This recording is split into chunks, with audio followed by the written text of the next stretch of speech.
Next, we're going to work on etude number 10. This etude is in F major, and there are a few points in here that I would like to discuss as well.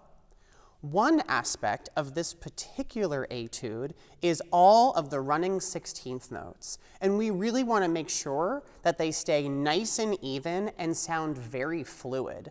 A couple of exercises that you can do to help you with this fluidity in your fingers is an exercise that I like to call double slurring.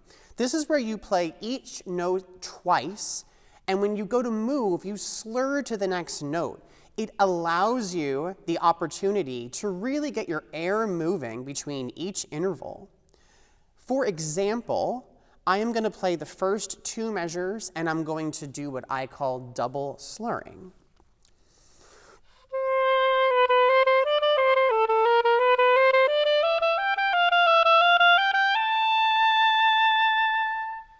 It allows me the opportunity to think about where I'm going and really, really move my air. Now I'm going to tongue each note twice, just like the double slur, but without taking the slur out.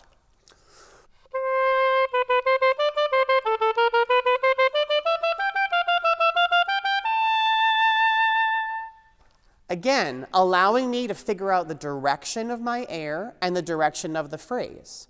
Now, at that same speed, I am going to take everything out and play it the way it's written.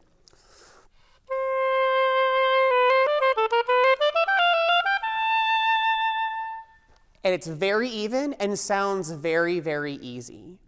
Like most of you have probably done, there are many other ways to practice finger technique. You can practice it using different rhythms.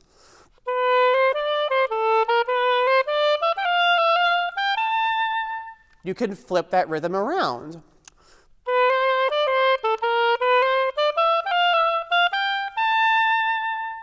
You can even play it as a triplet. If you were to give yourself a beat and play it as a triplet, this can be a little tricky, but it's a fun exercise.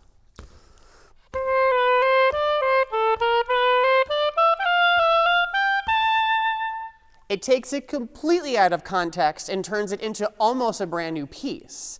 And then when you go and put it back to the way it was written,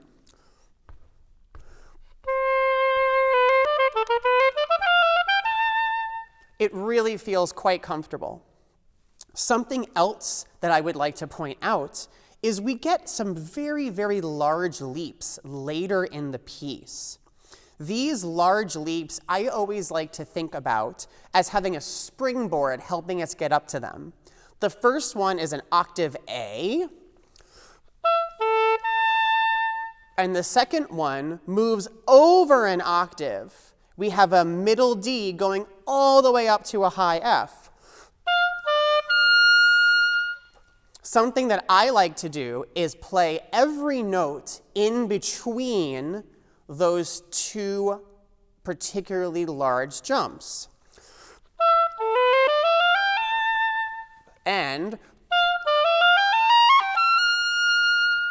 this gives me an opportunity to think about what I need to do with my air.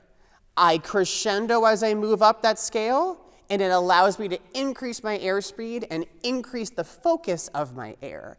As we move into the higher register of the oboe, we really want to take into consideration that we need our air to get faster and to narrow a little bit as we get higher. If we can make that happen really well, these jumps are going to be very, very comfortable. So when you put it into context,